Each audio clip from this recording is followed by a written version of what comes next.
Here with Mykolas Alekna, the newly minted world record holder in the men's discus. He threw 74-35 a couple weeks ago on April 14th in Ramona, Oklahoma. You are 21 years old and you just broke the oldest world record in men's track and field. How does that feel? I mean, that feels amazing. If someone asked me, I don't know, 5 or 6 years ago and told me that, I'll break the world record, I wouldn't believe them. But yeah, it just feels amazing. I mean, my consistent work and, discipline work and working with a good team and good coaches, it paid out. And I'm really happy that, yeah, I can call myself a world record holder. Mhm. So you broke the world record in Ramona, Oklahoma, which has gained a reputation over the last year or two for producing some really big throws. What kind of went into the decision between you and your coaches to make that trip out to Ramona to compete in that meet? Yeah, so before the season, I wasn't planning to go to Ramona, but my training was going pretty well. In practice, I was throwing far, and I was like, should I maybe I should go there and try my luck. And so yeah, me and coach decided that I should go there. Just have fun and compete in Ramona and maybe get one big throw, and that's what happened. Yeah, and I'm really happy with it. You threw, I think it was the week before Ramona, you threw 71-39 in Cal. So after that throw, coming into the meet in Ramona, was it like world record? Was that something that you had like firmly in your mind, or was it just, I'm going to go out there, not really any expectations, and just go as big as I can? I mean, yeah, I knew that with good conditions I can throw a world record, but that was never my goal. I didn't feel any pressure, honestly. I was just trying to enjoy the competition, and I know that when from the past I learned that if you try to force something, uh, it's not good. Usually, maybe when there's too much pressure, you don't perform as you want to. So, I never tried to set a world record. I just, I knew that I can't do it, Mhm. and yeah. Yeah, so throwing in that wind is it can really be a benefit, but also it is something that can be kind of difficult to manage. Were you able to get out there like a day or two early, get a little shakeout session in, or how did you kind of deal with the conditions that you had on that day where you threw the world record? No, I just arrived the day before the meet, a night before, so never saw the ring before. That was my first during the meet. That was my first time in the ring. But I talked to some people. They told me that it's a good place to throw. The conditions are really good. The sectors, the circles are really nice. So uh, yeah, that was during the meet. That was my first time there, and everything was good. Yeah. Mhm. Your first throw of the competition, you kind of walked out of the circle and you were like shaking your head, you put your head in your hands, and then it still ended up being 72-21.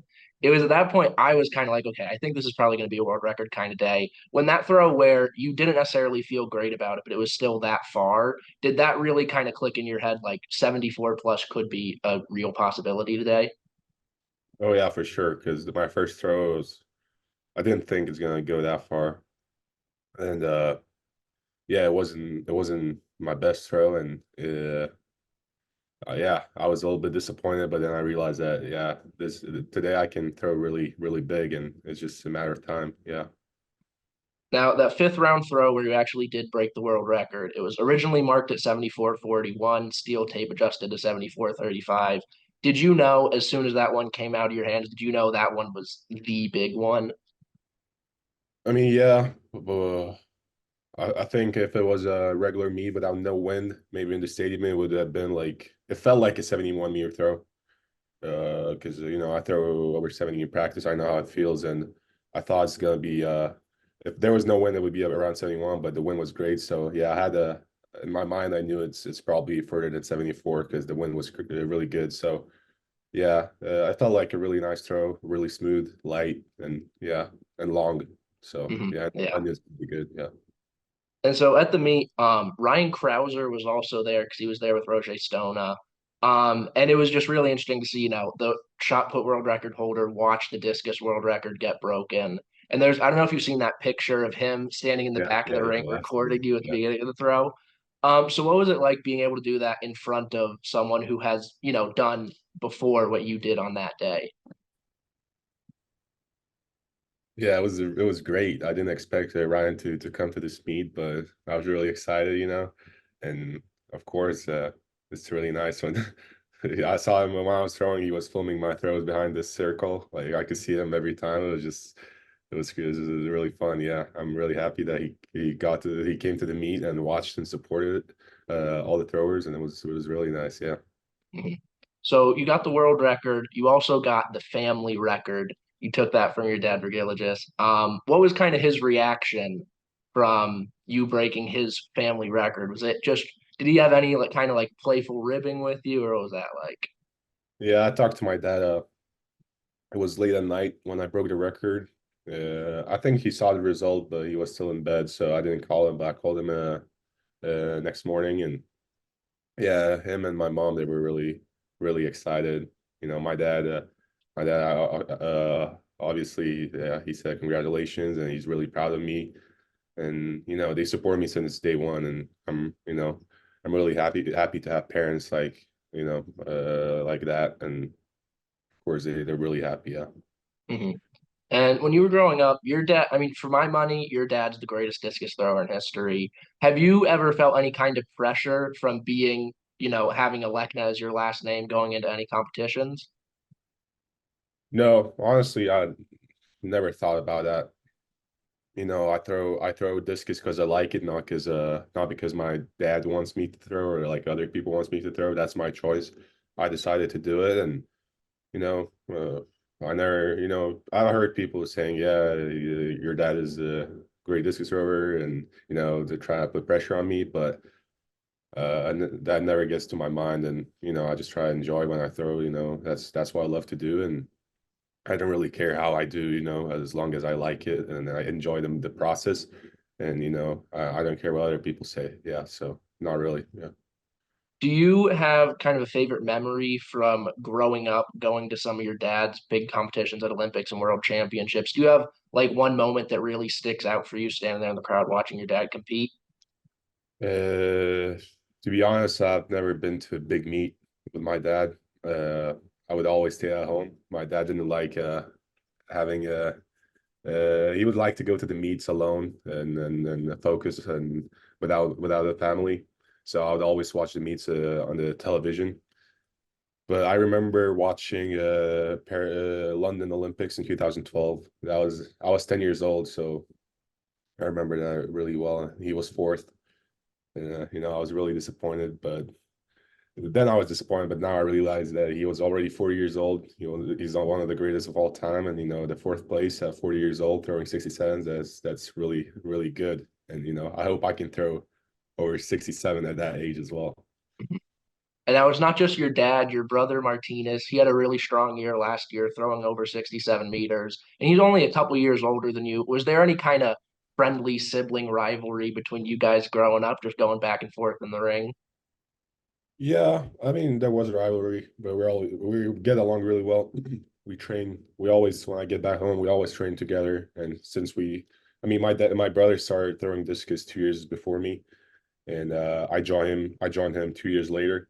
And since then, we would train together every day, and we get along really well. And of course, there's some competition. We try to like be better than each other, like to try to beat each other, but it's like I think it's really good because it helps us both of us to do better and then to get uh, uh, uh, progress and stuff like that. So I think it's really helpful, and I'm really happy that I have my brother with me, and we can both we both throw discus and we can support each other in the meets. So we competed in the World Championships last year. It was a great experience, both of us in the same meet. So it was just amazing. Yeah, so I'm really glad I can do that with my brother. Mhm. You had a really good junior career. You were the U20 world champion in 2021. When your junior career was over, you sat second on the all-time list with the 1.75 kilogram disc. What went into the decision after such a great junior career to move to the NCAA and come to America for some collegiate throwing? Yeah, so I decided to that I want to come to the US before I was before I threw 69, before I became a European and world under 20 champion. It was a year before when I decided to move to the US. And I didn't think I'm gonna do that great. I'm not gonna be that good, but I brought progress really fast. And but even after winning world championships, under 20 world championships, I still wanted to come to the US. I still wanted to experience the life, how and see how the life is in the United States. Wanted to go to college, get a degree. uh, because my parents also really supported my decision to come here because education is really important for my family, and they want me to get a degree and be educated. So yeah, that's why I decided to come to the NCAA and to the United States. And when you were making that decision, what made Cal really stand out to you? Yeah, so I knew Coach Mohammed Sattar is a really good coach. He was already coaching Cameron Rogers. He had a few good discus throwers before, and I knew he's a great coach. And also academics. Berkeley's a really good school and one of the best schools in the world. And I couldn't just say no to the offer. Coach Mo wanted me to come to Berkeley, and I think that was the best decision I've made, and I'm really happy to be here. Hmm. And you brought up Coach Mo. You're in kind of an interesting situation because you also work with Coach Montas Jusas back in Lithuania. What does that kind of dynamic look like when you're in the U.S. training in Cal? Does Coach Jusas kind of have any influence on what you're doing, or is he just handling when you're back in Europe kind of over the summer? Mm, yeah, when I'm in Berkeley, uh, you know,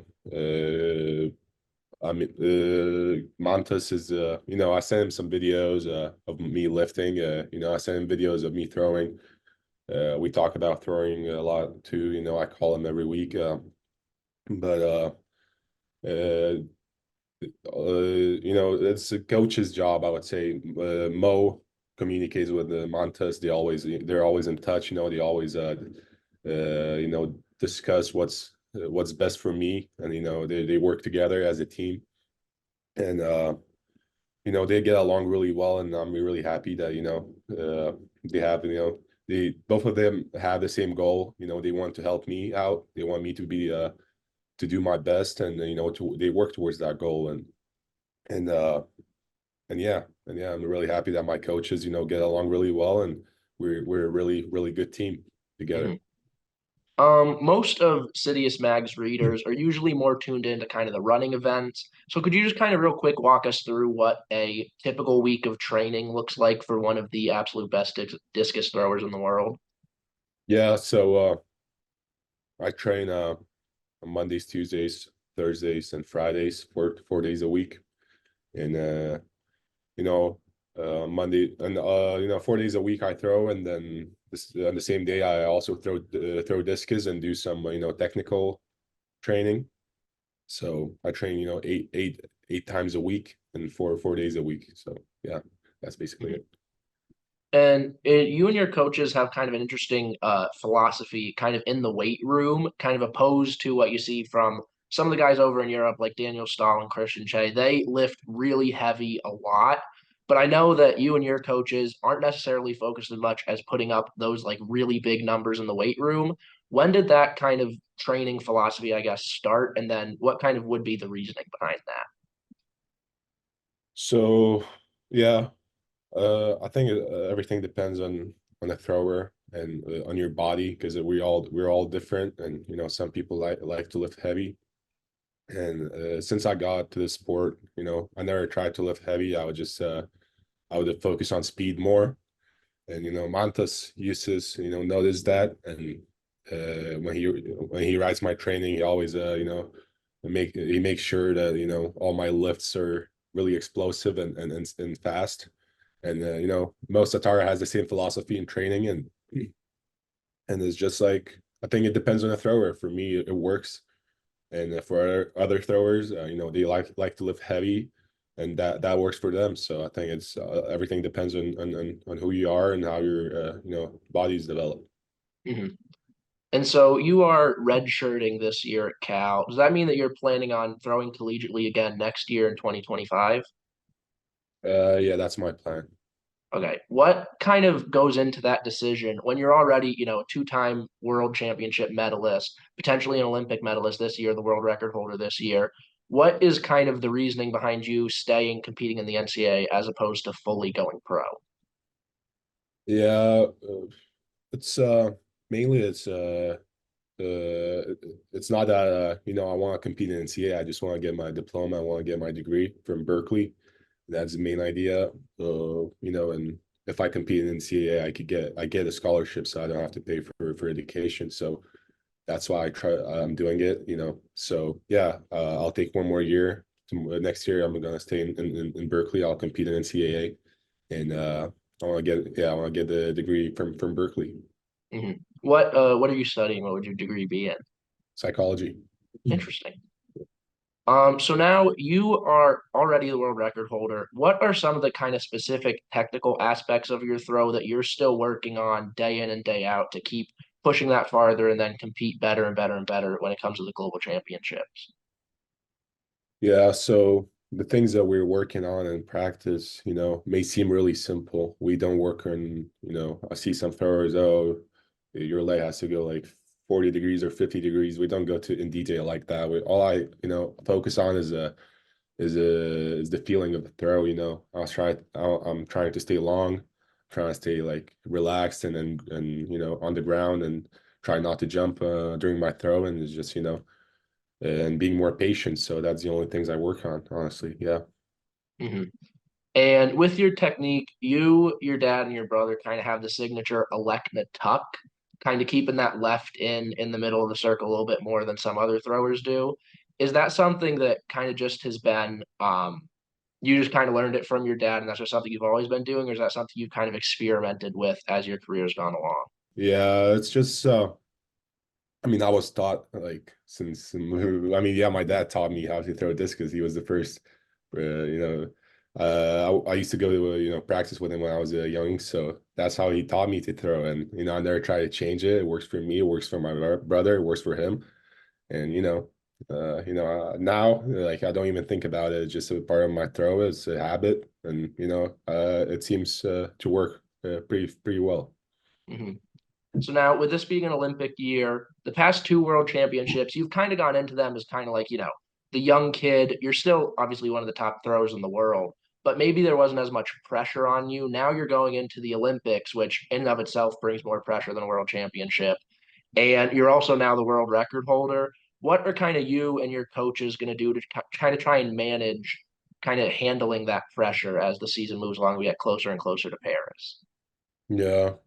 I don't feel any pressure, honestly. Even if I don't do that well, I still do what I love. I love the sport, and I know that I have a lot of years ahead of me, and I'm still really young, and you know, so I don't think we're even gonna talk about the pressure with my coaches because I don't think it's a problem for me.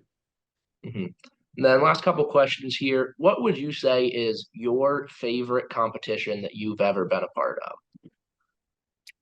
That's a good question. I would say Stockholm Diamond League. It's one of the greatest meets. I've been there twice, and the atmosphere is amazing. The stadium is always full. I love the stadium. It's a really old stadium, and I just love competing there. And in Sweden, they love discus throwing because of Daniel Stahl and Simon Pedersen. They're two great throwers, and I'm always happy to go there and compete there. I think it's one of the greatest meets in the world. Yeah. Hmm. So you're going back to Stockholm this summer, right? Yes. And then aside from that, what does the rest of kind of your international schedule look like right now before Paris? Do you have that kind of worked out yet? Yeah, I have my schedule. So uh, I'll go to my next meet is in Morocco. In Morocco, it's a Diamond League meet, and then after that, I'll go home to Lithuania. I'll train there for a few weeks, and then I go to Oslo Diamond League. then the Stockholm Diamond League, and then in the beginning of June, I think it's June 7th, I'll be competing in European Championships. Then national championships, and then the Olympics. Yeah, so that's my schedule so far. Awesome. Well, thank you so much for your time, Mykolas. It was really nice to meet you, and best of luck this year. Thank you very much.